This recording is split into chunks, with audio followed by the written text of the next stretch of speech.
Welcome back. আজকে আমরা আলোচনা করব আমাদের যে মৌলিক অধিকার সিরিজ আমরা এখন করছি তার শেষ অধিকার, অর্থাৎ রাইট টু কনস্টিটিউশনাল রেমেডি বা সাংবিধানিক প্রতিবিধানের অধিকার। এটা হচ্ছে বলা যায় সব থেকে গুরুত্বপূর্ণ। কেন?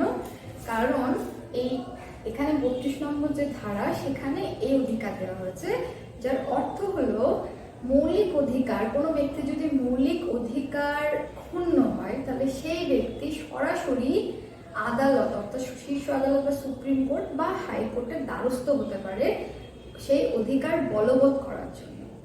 তার মানেটা কি হলো? দেখো, যে মৌলিক অধিকার পাওয়াটাও হচ্ছে একটা মৌলিক অধিকার, আর সেই অধিকারটাই হলো 32 নম্বর ধারায় বলা হয়েছে। তার মানে হলো, ধরো যদি এরকমই বলে দেওয়া হয় যে এই অধিকার আছে, কিন্তু সেই অধিকারগুলোকে সঠিকভাবে বলবৎ করার জন্য কোনো আইন অনুযায়ী বা আইন সিদ্ধ পদ্ধতি না থাকে, তাহলে অধিকারগুলো বলবৎযোগ্য হয় না। অর্থাৎ অধিকারটা নাম সর্বস্বই হয়ে যায়, সেটা বাস্তবে ভোগ করা যায় না। যাতে এমনটা না হয় সেই জন্যই সংবিধান যারা তৈরি করেছিলেন তারা এই ব্যাপারে খুব সচেতন ছিলেন এবং সব অধিকার দেওয়ার পরে 32 নম্বর অধিকারে উল্লেখ করে দিয়েছিলেন যে এই সব অধিকার যদি কোনোভাবে কোনো ব্যক্তি ভোগ করতে না পারেন তাহলে সেই ব্যক্তি সরাসরি গিয়ে হাইকোর্ট বা সুপ্রিম কোর্টে দ্বারস্থ হতে পারে, তার জন্য সেই অধিকারগুলো বলবৎ করার জন্য। সেই ক্ষমতা তাকে 32 নম্বর ধারা দিচ্ছে। অর্থাৎ 32 নম্বর ধারার এই যে রাইট টু কনস্টিটিউশনাল রেমেডিজ, সেটাই হচ্ছে বাকি অধিকার পাওয়ার সুরক্ষা কবচ। অর্থাৎ এটাকে বলা হয় it's the fundamental rights to get fundamental rights. অর্থাৎ মৌলিক অধিকার পাওয়ারটাও হচ্ছে একটা মৌলিক অধিকার, যেটা আমি আগে বললাম। আম্বেদকর 32 নম্বর ধারাকে বলেছেন সোল অফ দ্য কনস্টিটিউশন, অর্থাৎ সংবিধানের আত্মা। আর সুপ্রিম কোর্ট তার জাজমেন্টে বারবার বলেছেন 32 নম্বর ধারা হচ্ছে সংবিধানের মূল কাঠামো। মূল কাঠামো মানে যার কোনো নেতিবাচক পরিবর্তন করা যায় না। আর কোনো রকম অবস্থাতে 32 নম্বর ধারাকে বর্জন করা যাবে না। হয়তো তোমার জরুরিকালীন অবস্থায় বা বিভিন্ন সময়ে সংবিধান যে ক্ষেত্রগুলোতে বলেছে, বিশেষ করে জরুরিকালীন অবস্থা, সেক্ষেত্রে সেগুলোকে তোমার সাসপেন্ডেড বা স্থগিত করা যায়, কিন্তু কোনোভাবে বর্জন করা যায় না। তো এখানে আরো বলে রাখি যে 32 নম্বর ধারা এই অধিকারটা শুধু সুপ্রিম কোর্টকে দিয়েছে এবং 226 নম্বর ধারা এই অধিকার দিয়েছে হাইকোর্টের ক্ষেত্রে। তো এই 32 নম্বর ধারায় কোনো নাগরিক তার অধিকার ক্ষুণ্ণ হলে সুপ্রিম কোর্টের কাছে যেমন যেতে পারেন, দ্বারস্থ হতে পারেন, একই রকমভাবে সুপ্রিম কোর্টও কোনো ভারতীয় নাগরিকের মৌলিক অধিকার ক্ষুণ্ণ হলে সেটাকে বহাল করার জন্য রিট বা লেখ জারি করতে পারেন। যে এই 32 নম্বর ধারা তাহলে একদিকে কি করছে? একদিকে নাগরিককে ক্ষমতা দিচ্ছে সুপ্রিম কোর্টের দ্বারস্থ হওয়ার, একই রকম ভাবে সুপ্রিম কোর্টকে ক্ষমতা দিচ্ছে নাগরিকের অধিকার সুরক্ষা করার জন্য লেখ জারি করার। আর 226 নম্বর ধারা এই অধিকার মানে দিচ্ছে কাকে? সেটা হলো হাইকোর্টকে। কিসের জন্য? লেখ জারি করার অধিকার। তাহলে লেখ জারি করা অর্থাৎ সংবিধান কোনো মৌলিক অধিকার তোমার ক্ষুণ্ণ হলে সেটাকে সুরক্ষিত করার জন্য, বহাল করার জন্য যে আদেশ জারি করা হয় বা লেখ জারি করা হয়, তা সেটা 32 নম্বর ধারা মূলে সুপ্রিম কোর্ট তার জন্য এম্পাওয়ার, 226 নম্বর ধারা মূলে সেক্ষেত্রে হাইকোর্ট। প্রসঙ্গত উল্লেখ্য যে এই লেখ জারি করার যে ব্যাপার, সেটা ব্রিটিশ সংবিধান থেকে নেওয়া হয়েছে। এবার আমরা দেখে নেবো যে কি কি লেখ জারি করা যায়। তাহলে এক্ষেত্রে 2-3টে জিনিস মনে রেখো। প্রথমত, 32 নম্বর ধারা সুপ্রিম কোর্টকে এম্পাওয়ার করে, 226 নম্বর ধারা হাইকোর্টকে এম্পাওয়ার করে, আর এই লেখ জারি করার যে ধারণা সেটা ব্রিটিশ সংবিধান থেকে নেওয়া হয়েছে। এবার আমরা দেখছি কি কি লেখ আছে। তো আগে বলে রাখি, এখানে 5টা লেখের কথা উল্লেখ করা আছে। প্রথমটা হচ্ছে হিবিয়াস কর্পাস, দ্বিতীয়টা হচ্ছে ম্যান্ডামাস বা পরমাদেশ, তৃতীয়টা হচ্ছে প্রোহিবিশন বা প্রতিষেধ, চতুর্থ হচ্ছে সার্টিউরারি বা উৎপ্রেষণ, আর পঞ্চম হচ্ছে কোঅরান্টো। এইগুলো আমরা পরপর আলোচনা করব। প্রথমে আসি হিবিয়াস কর্পাস। এটার অর্থ কি? এই কথাটার আক্ষরিক অর্থই হচ্ছে টু হ্যাভ দ্য বডি। তো ল্যাটিন থেকে এটা এসছে টু হ্যাভ দ্য বডি, অর্থাৎ কাউকে সশরীরে আনা করা। তো এই লেখ কে জারি করে? সুপ্রিম কোর্ট আর হাইকোর্ট। কার এগেইনস্টে জারি করে? পাবলিক কোনো সংস্থা বা প্রাইভেট ইন্ডিভিজুয়াল। তাহলে কি বললাম, কার এগেনস্টে করতে পারে? পাবলিক সংস্থা মানে তোমার হচ্ছে ইউনিট বা প্রাইভেট ইন্ডিভিজুয়াল। কখন করতে পারে? যদি কোনো সরকারি সংস্থা বা বেসরকারি সংস্থা বা একক ব্যক্তি কোনো ব্যক্তিকে বা একাধিক ব্যক্তিকে আটক করে রাখে, তখন করতে পারে। কি করে এই লেখের মাধ্যমে? টু হ্যাভ দ্য বডি, অর্থাৎ আটককৃত ব্যক্তিকে আদালত সশরীরে হাজির করতে বলে। হাজির করার পর আদালত কি করে? তার আটক করার কারণ এবং সেই কারণের বৈধতা বিচার করে দেখে। যদি দেখা যায় আটক করাটা অবৈধ, তাহলে সেই ব্যক্তিকে মুক্তি দেয়। এই হচ্ছে হিবিয়াস কর্পাস বা এই হলো টু হ্যাভ দ্য বডি, এই লেখের মূল কথা। তাহলে আমরা দেখে নিলাম যে এটা কিন্তু মানে মনে রাখার জায়গা, যেটা সরকারি সংস্থা এবং কোনো বেসরকারি একক ব্যক্তির ক্ষেত্রে জারি করা যায়। এবার আমরা দেখব কি ম্যান্ডামাস, অর্থাৎ পরমাদেশ। পরমাদেশের কথার আক্ষরিক অর্থ কি? উই কমান্ড, আমরা আদেশ করছি। আবার সে প্রশ্ন কে করে? সুপ্রিম কোর্ট বা হাইকোর্ট। কার এগেনস্টে করে? এটা মনে রাখতে হবে। ম্যান্ডামাস বা পরমাদেশ জারি করা হয় কাদের জন্য? 5টা ক্ষেত্রে জারি করে: সরকারি সংস্থা, কর্পোরেশন, নিম্ন আদালত, ট্রাইব্যুনাল এবং সরকারের এগেনস্টে বা সরকারের। কেন করে? যদি দেখা যায় কোনো সরকারি সংস্থা বা সরকার তাদের কর্তব্য পালনে ব্যর্থ বা অসমর্থ বা অক্ষম, সেক্ষেত্রে আদালত তাদের বলে আমরা তোমাকে আদেশ করছি তোমার কর্তব্য যথাযথ পালন করার জন্য বা কর্তব্য সম্পাদন করার জন্য। এটাকে বলা হয় পরমাদেশ। তো এই ক্ষেত্রে বলা যায় পরমাদেশ হলো কি? কাউকে কর্তব্য পালন করতে বলা, কাজ করতে বলার জন্য আদেশ করা। প্রসঙ্গত উল্লেখ্য, আমরা যেটা বললাম যে 5টা ক্ষেত্রে পরমাদেশ জারি করা যায়, সেখানে সরকারের কথা উল্লেখ করেছি। তো কিন্তু সরকারের মধ্যে আবার রাষ্ট্রপতি বা রাজ্যপালের বিরুদ্ধে পরমাদেশ জারি করা যায় না। এই ইনারা হচ্ছেন ব্যতিক্রম। এবার আমরা আসছি 3 নম্বরে। তার আগে বলে রাখি, একটু মনে রাখো যে কাকে বা কার বিরুদ্ধে এগুলো জারি করা যায়, এগুলো নিয়ে প্রশ্ন আসে মাঝে মাঝে। এবার আমরা আসবো 3 নম্বর, অর্থাৎ প্রহিবিশন।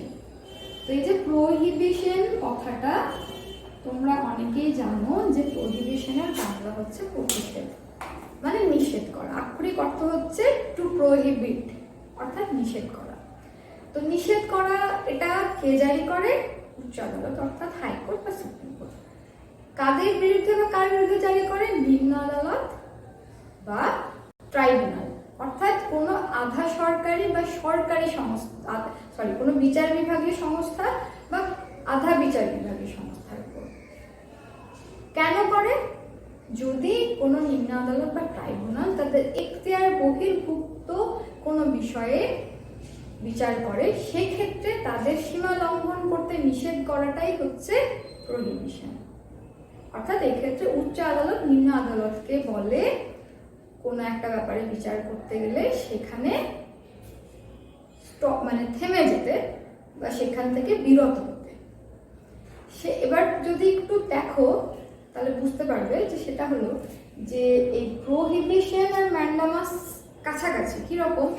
ম্যান্ডামাসে হচ্ছে আদেশ করা হচ্ছে কাজটা করার জন্য, আর প্রহিবিশনে হচ্ছে আদেশ করা হচ্ছে কাজটা না করার জন্য। আর একটা তফাৎ হলো, ম্যান্ডামাস কাদের জন্য করা হয়, মানে যে বললাম 5টা ক্ষেত্র, সেখানে ট্রাইব্যুনাল বা তোমার নিম্ন কোর্ট আদালতে থাকে, কিন্তু প্রহিবিশনে শুধুমাত্র আদালত বা ট্রাইব্যুনালই থাকে। কোনো রকম আইন নির্মাণকারী সংস্থা বা যে লেজিসলেটিভ অ্যাসেম্বলির বিরুদ্ধে বা অ্যাসেম্বলির ক্ষেত্রে বা কোনো অ্যাডমিনিস্ট্রেটিভ বডি, প্রশাসনিক সংস্থা, এদের উপর প্রহিবিশন জারি করা যায় না। এটা মনে রাখতে হবে। প্রহিবিশন শুধু জারি করা যায় 2টো ক্ষেত্রে, বিচার বিভাগীয় কিংবা আধা বিচার বিভাগীয়, অর্থাৎ জুডিশিয়াল বা কোয়াসি জুডিশিয়াল সংস্থার বিরুদ্ধে, আর কারোর বিরুদ্ধে করা যায় না। এবার আমরা আসবো 4 নম্বর, সার্টিওরারি অর্থাৎ উৎপ্রেষণ। তো এই উৎপ্রেষণ, এটার আবার আক্ষরিক অর্থ কি? এটার আক্ষরিক অর্থ হচ্ছে be certified, to be certified অর্থাৎ সঠিকভাবে জানানো বা জ্ঞাত করা, সঠিকভাবে জ্ঞাত হওয়া বা জ্ঞাত করা। তো এটা কেন কে জারি করে? যথারীতি সুপ্রিম কোর্ট আর হাইকোর্ট। কাদের বিরুদ্ধে জারি করে সেটা আগে বলিনি। এটা একই রকম ভাবে কোয়াসি জুডিশিয়াল অ্যান্ড জুডিশিয়াল বডিজের উপর জারি করা হয়। সার্টিওরারি বা উৎপ্রেষণ শুধুমাত্র জারি করা যেত আগে বিচার বিভাগীয় আধা বিচার বিভাগীয় সংস্থার উপর। পরবর্তীকালে 91 সালে সুপ্রিম কোর্টের জাজমেন্টের পরে সেটা প্রশাসনিক সংস্থার উপরে জারি করা যায়। কিন্তু কোন অবস্থাতে আইন নির্মাণকারী সংস্থা বা লেজিসলেটিভ অ্যাসেম্বলি বা বডিজ বা কোনো একক ব্যক্তি বা বেসরকারি সংস্থার বিরুদ্ধে এই লেখ জারি করা যায় না। এবার আমরা আসছি এই লেখে কি করা হয়। টু বি ইনফর্মড অর্থাৎ ধরো এটা মূলত যেহেতু ছিল নিম্ন আদালতের ক্ষেত্রে, এক্ষেত্রে সুপ্রিম কোর্ট বা হাইকোর্ট কোনো একটা কেসের ব্যাপারে, যে কেস বা যে মামলা তোমার নিম্ন আদালত বা ট্রাইব্যুনালের এখতিয়ার বহির্ভূত, সেটাকে উচ্চ আদালতে প্রেরণ করার আদেশ জারি করে। কিংবা কি করে, যদি কোনো রকম ভাবে কোনো অধিকার বহির্ভুক্ত ক্ষেত্রে নিম্ন আদালত কোনো রায় দিয়ে থাকেন, সেই রায়কে খারিজ করে। তাহলে কি হলো? এর আগে আমরা একটু আগে কি দেখলাম? প্রোহিবিশনের ক্ষেত্রে কি হলো? নিম্ন আদালতকে বলা হলো তার এখতিয়ার বা বজায় রাখতে বা সীমা লঙ্ঘন না করতে। অর্থাৎ প্রোহিবিশন হচ্ছে সেক্ষেত্রে প্রতিষেধক বা যাকে বলে প্রিভেন্টিভ মেজার। কিন্তু যে ক্ষেত্রে সেই প্রিভেন্টিভ মেজার নেওয়ার আগেই কোনো এখতিয়ার বহির্ভুক্ত ক্ষেত্রে নিম্ন আদালত মানে এখতিয়ার বহির্ভুক্ত ক্ষেত্রে মামলা গ্রহণ করে ফেলে বা রায় দিয়ে ফেলে, সেক্ষেত্রে জারি করা হয় সার্টিওরারি বা উৎপ্রেষণ। এবং সেক্ষেত্রে উৎপ্রেষণটাকে বলা হয় কিউরেটিভ মেজার অর্থাৎ প্রতিরোধ বা প্রতিকারমূলক। যে কোনো নিম্ন আদালত তার এখতিয়ার বহির্ভূত ক্ষেত্রে রায় দিয়ে ফেলেছে, সেটাকে ঠিক করার উদ্দেশ্যে বা প্রতিকার করার উদ্দেশ্যে উৎপ্রেষণ জারি করা। তো এটা কেন অ্যাডমিনিস্ট্রেটিভ বডির উপর এখন জারি করা হয়? যদি অ্যাডমিনিস্ট্রেটিভ বডির কাজকর্মে কোনো ব্যক্তি স্বার্থপূর্ণ হয়, সেক্ষেত্রে আদালত চাইলে এই লেখ সেই প্রশাসনিক সংস্থার উপর জারি করতে পারে। এই হলো আমাদের 4টে লেখ। এবার আমরা আসবো পঞ্চম লেখে, সেটা হচ্ছে কুও ওয়ারেন্টো। এই কথার আক্ষরিক অর্থ হচ্ছে কোন অধিকারে, অর্থাৎ কি অথরিটি বা কোন অধিকারে। এটা কেন কার বিরুদ্ধে জারি করা হয়? যে কোনো পাবলিক অফিসের ক্ষেত্রে, অর্থাৎ সরকারি কোনো তোমার হচ্ছে পদে বা সরকারি অফিসে বা সরকারি কার্যালয়ে কোনো ব্যক্তি যদি অধিষ্ঠিত হন, তাহলে তিনি কোন অধিকারে সেই পদে বহাল হয়েছেন সেটা জানতে কোর্ট এই লেখ জারি করে। প্রসঙ্গত উল্লেখ্য, এটা শুধুমাত্র পাবলিক অফিসের জন্য প্রযোজ্য, প্রাইভেট অফিসের জন্য নয়। এখানে বেসরকারি ক্ষেত্রের কোনো গল্প নেই, শুধুমাত্র সরকারি কার্যালয়ের কথা। এবং আরো উল্লেখ্য, এখানে যেটা হচ্ছে তোমার মিনিস্ট্রিয়াল অফিস, যেগুলো মানে মন্ত্রীদের কার্যালয়, সেক্ষেত্রেও এটা অ্যাপ্লিকেবল না। এটা হচ্ছে পার্মানেন্ট অফিস যেগুলো থাকে সরকারের, অর্থাৎ অ্যাডমিনিস্ট্রেশনের যেগুলো পার্মানেন্ট সেট আপ আছে না, সেই পার্মানেন্ট সেট আপ যেটা, সেই কোনো অফিসে সেই কোনো পদে কেউ যদি থাকেন, তাহলে সেক্ষেত্রে জানতে চাওয়া হয় কি অথরিটিতে তিনি বসেছেন। যদি দেখা যায় যে সেই পদে যিনি অধিকার করে অধিষ্ঠ ব্যক্তি, তিনি যোগ্যতা অনুযায়ী সঠিক নিয়ম মেনেই পদে বসেছেন, তাহলে ঠিক আছে। যদি সেটা না হয়, তাহলে আদালত তার ওই পদ থেকে তাকে খারিজ করতে পারে। এই হচ্ছে কুও ওয়ারেন্টো। তো এক্ষেত্রে কি করা হয়? এক্ষেত্রে এই বিশেষ লেখটির ক্ষেত্রে আদালত কি করে? সরকারি অফিসে বেআইনিভাবে বা অন্যায়ভাবে কারোর অধিষ্ঠানকে বিরত করে বা অধিষ্ঠানকে কাউকে তোমার হচ্ছে বেআইনিভাবে বসানোর ক্ষেত্রে বা বেআইনিভাবে পদে দেওয়ার ক্ষেত্রে আদালত এখানে একটা সুরক্ষা দেয়। এই হলো আমাদের 5টা লেখ, যেগুলো সুপ্রিম কোর্ট আর হাইকোর্ট জারি করে। কিসের জন্য? যে মৌলিক অধিকার যাতে ক্ষুণ্ণ না হয় তার জন্য। এখানে যদি তোমরা একটু রিলেট করতে চেষ্টা করো যে কিভাবে মৌলিক অধিকার মেনটেন হলো, সেটা একবার দেখো, বলি, রিলেট করতে পারবে। হিবিয়াস কর্পাস হচ্ছে কি টু হ্যাভ দ্য বডি, তাই তো?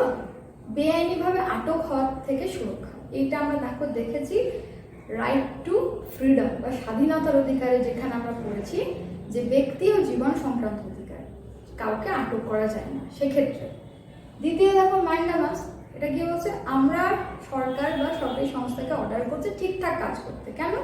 যাতে ঠিকঠাক মানে পরিষেবাগুলো দেওয়া যায়, যাতে সরকারি কার্যক্রমগুলো ঠিকঠাক হয়, যাতে সঠিক পরিষেবা সবার কাছে পৌঁছয়, যাতে কেউ মৌলিক অধিকার থেকে বঞ্চিত না হয়।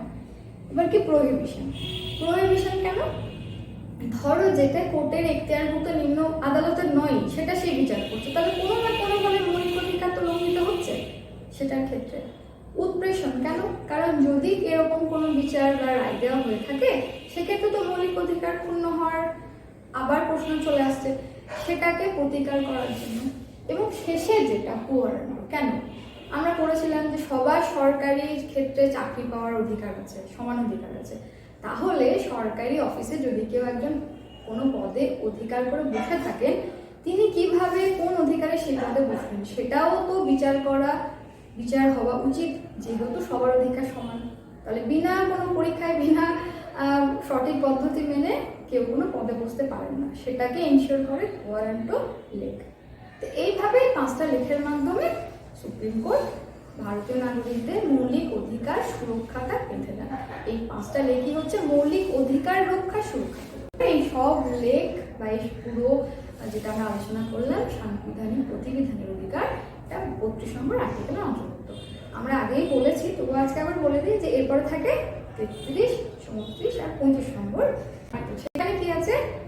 33-এ হচ্ছে তোমার সশস্ত্র বাহিনীর অধিকার সম্পর্কে বলা হয়েছে, 34-এ হচ্ছে তোমার কোথাও মিলিটারি রুল থাকলে সেক্ষেত্রে মৌলিক অধিকার কি রকম ভাবে দেওয়া হবে, কোন অধিকার স্থগিত হবে সেসব বলা আছে। আর 35-এ বলা আছে মৌলিক অধিকার বলবৎ করার জন্য প্রয়োজনে পার্লামেন্ট নির্দিষ্ট কিছু আইন প্রণয়ন করতে পারে, অর্থাৎ পার্লামেন্টকে এম্পাওয়ার করা হয়েছে মৌলিক অধিকার বলবৎ করার জন্য আইন প্রণয়নের জন্য। তাহলে এই হচ্ছে মৌলিক অধিকারের বিভিন্ন ধারা এবং সে ধারায় কি কি বলা হয়েছে। ঠিক আছে, আজকে এই পর্যন্তই।